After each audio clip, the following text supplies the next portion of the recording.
My colleague will speak in Kiswahili, what we will have said. Today morning, we are the lawyers for former Governor Wangamati Wycliffe. So today morning, we brought him here so that he can be processed to be taken to court. We arrived here at exactly 7:50 a.m. Together with the persons who were asked by EACC to come. They all came here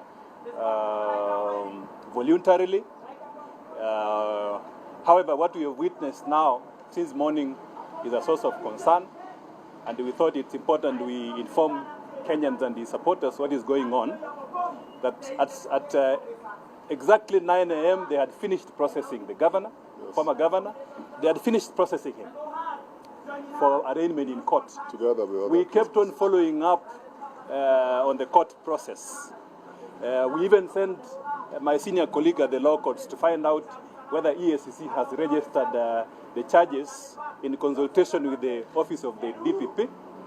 But as we speak now, they have been keeping the governor inside there at EACC, former governor, EACC police station.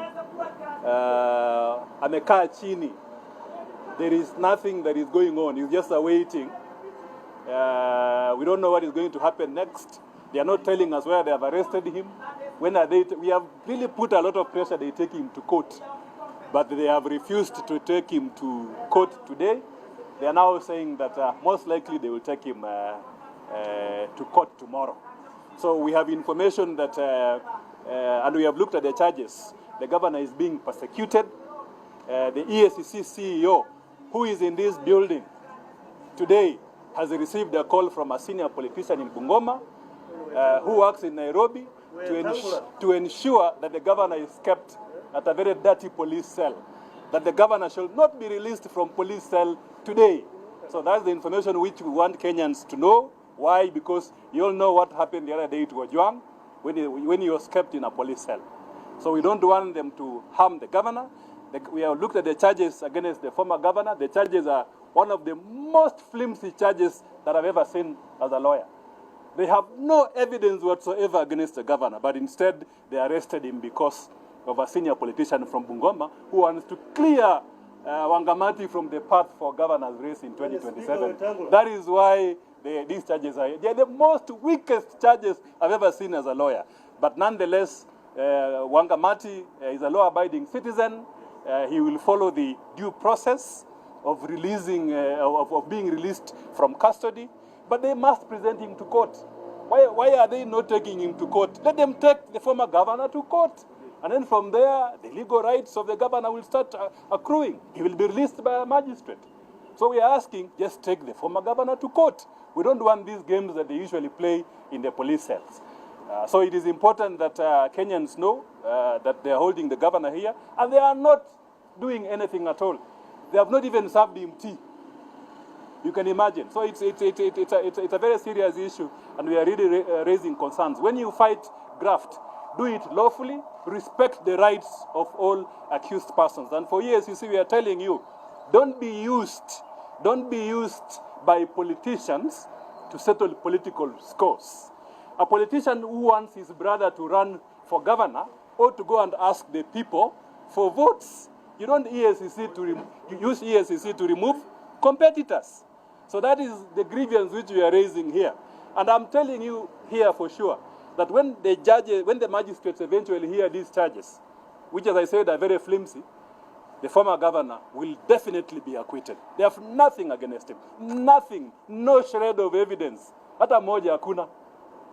So thank you very much. We are still waiting. We are standing here.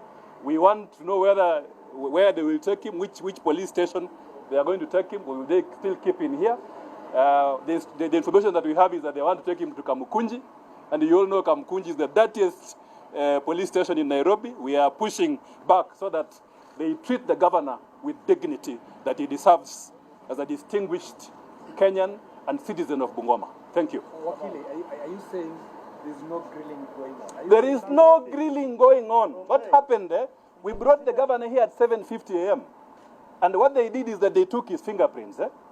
And then they recorded what we call a statement under caution, which is done in 2 minutes.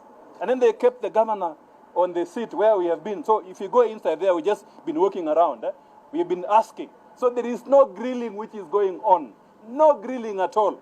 They've just kept the governor at the former governor at the seat there. Nothing. Right now he's there wondering what to do. Yeah? So there is no grilling which is going on. So we suspect they may have arrested him, but they are not telling us. We suspect they want to take him to court tomorrow, but they are not telling us. Instead, we just hear information that a senior politician from Bungoma has called the EACC CEO to ensure that he is not released. In law, a person who has been arrested by the police or EACC is entitled to be released on police bond, especially if he is cooperating with you. If he is cooperating like him, he came here at 7:30, you release him on police bond, and then you tell him, tomorrow at 9 a.m., we expect to see you in court. But because they want to punish him, they are taking him around in circles. And that's, it's important we come out and tell it to Kenyans, so that whatever happened to Ojwang does not happen to the former governor of Wangamati. Yes, that we are aware. One, they have not released the governor on police bond. Two, they have kept him waiting for 5 hours. Three, until Mr. Wetang'ula's brother announced to run for the position of governor, EACC had nothing against the governor. So then they went up to on some old file to cook up a story, and then they put the governor on a list of persons who are supposed to be charged. I can tell you as a lawyer, that they have a charge known as conflict of interest. That is the only charge which they are bringing the governor here, at conflict of interest. They have no evidence whatsoever, none, hata moja hakuna, against the governor. Yet they arrest him and bring him here. But the beauty is that the Kenyan legal system works. And the governor will eventually be acquitted. We know it is Wetang'ula who has made this call, because we know what he's capable of doing, and we have had this information for quite some time. That is why the EACC CEO is hiding in his office. He does not want to come out here and tell Wangamati that I am in charge of EACC. I am releasing you on police bond to appear in court tomorrow. Why is he taking us around in circles if there is nothing he is hiding? Is there any amount attached to the charge? Yes, there are various amounts which they say the governor has received. And as I said, on conflict of interest charge, there is no evidence whatsoever. And we challenge EACC and ODPP. We challenge them. Show us the evidence that the money came to the governor's account. Even 1 shilling that he did influence these tenders, none at all. None at all.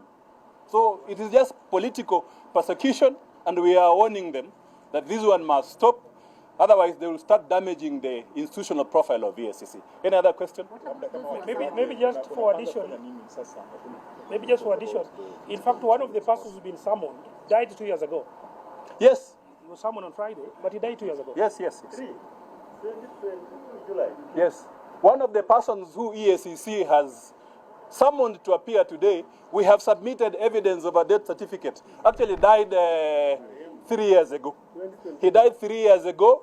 So you are wondering, if you want to ask yourself, why this the prosecution is not politically instigated. Why would an institution that is funded by the taxpayer, an institution which has more than 1,000 officers, investigators who are experienced, why is it that they can't find out a very simple fact, that one of the persons that they want charged died 3 years ago? So it can tell you that these people are so fixated to charge the former governor Wangamati in court to the extent that they forget the basic and most embarrassing facts.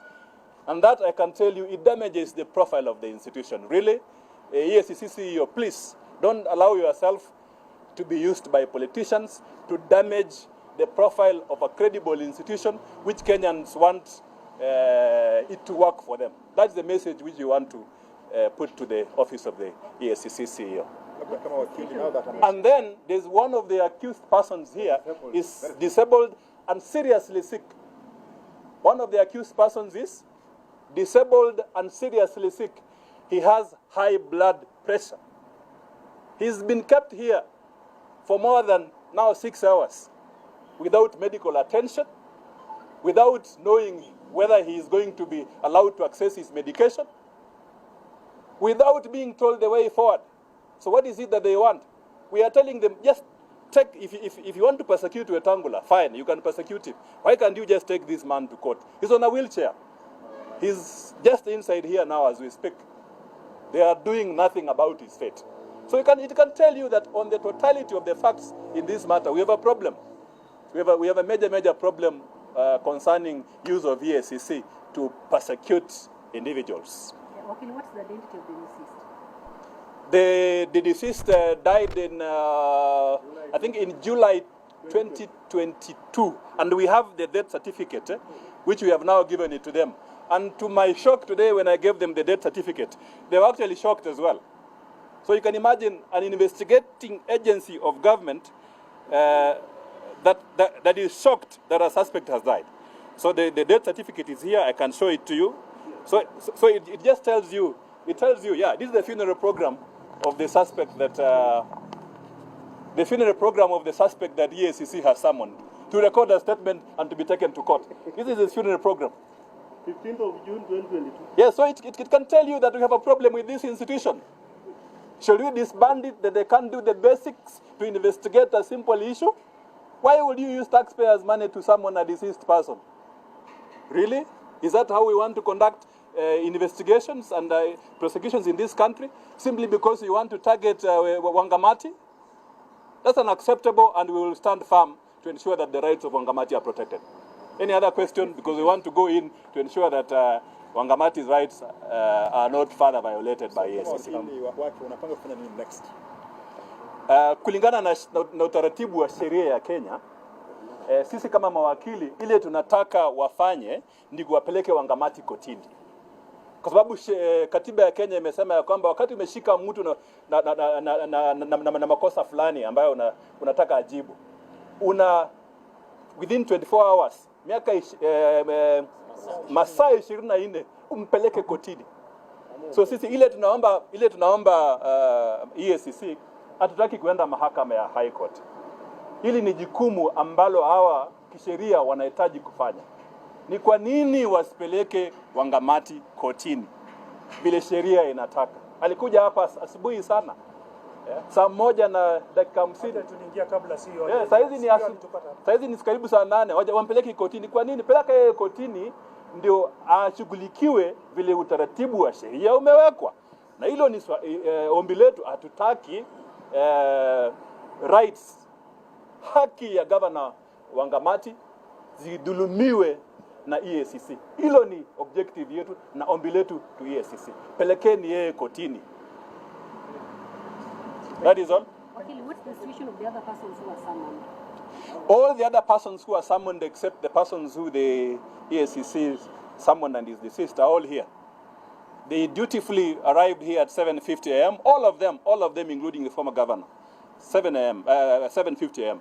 They are all here. They have been processed. They were processed by 9:30. The OCS had already finished processing them. So as we speak, they are just there on the chairs, waiting to be told when they will be taken to court. So as we speak, there is nothing being done. We are told that the senior managers are in a meeting upstairs. We don't know what they are doing. And remember, the Constitution of Kenya obligates them as public officers. You have a duty to serve the people. These are your clients. Go and serve them by telling them that we will go to court tomorrow. They need to know that you will go to court tomorrow, so that they prepare the way forward. So that, for example, we can send other people to the police station to find out where they are taking Governor Wangamati and his team is a safe place. The media needs to know that they have put Wangamati at a safe place, right? Yeah, so that's all we are asking. Take them to court. Yeah? In the meantime, treat them with dignity. Don't abuse their rights, which are guaranteed by the Constitution of Kenya. Yes. Thank you. One more. Maybe because of what is happening to your clients, something is running in your mind you never expected it to happen, and you might have resorted to seeking anticipatory bail in court? Governor Wangamati and the team are not afraid of facing these charges. They appeared before EACC willingly and in compliance with the summons which were issued by EACC. When you appear to EACC and you want to subject yourself to a legal process, you don't need the anticipatory bail. Governor Wangamati does not need the anticipatory bail to prevent EACC from arresting him. He's already here. All he wants is that to be taken to court the way the legal process requires. It's a very, very simple issue. He does not want anticipatory bail.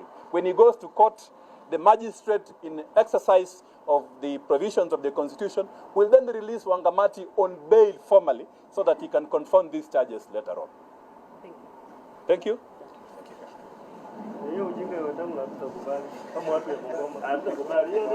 From 1992, every politician has suffered in the hands of Wetang'ula. Hatutahitaji hizo vitu Bungoma kuanzia leo. His time is up.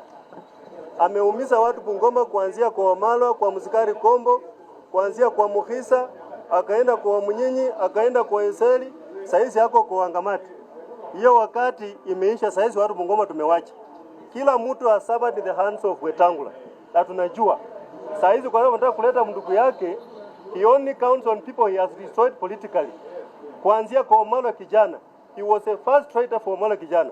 Akaingia kwa Msikari Kombo, akaingia kwa Mukhisa Kitui, akaingia kwa Saulo Busolo, akaingia kwa Umunyinyi, akaingia kwa Eseli. Now he is on Wangamati, a young politician upcoming. Kama watu wa Bungoma, his goose is cooked. Uwezi fanya saizi yako na vitu na wanatembea pia. Unaweza fanya vitu wakati moja and you hype. But today, I think even Kenyans and Bungoma residents are aware. Hata kama wewe ni speaker, uwezi kuwa above God. Utapara cha mtemakuni. Mungu atakuchapa kiboko yenye ujui. Ukiwa mwanasiasa from 92 up to now, and people serve in your hands. Badala ya to grow your community and Kenyan country, we will make you will get a lesson, and we'll pray to God to make sure that you get the justice that you deserve. And he's a lawyer, a very stupid person. Mimi naitwa Isaac Mkenya, mkazi wa Bungoma. Siasa itakuwaje?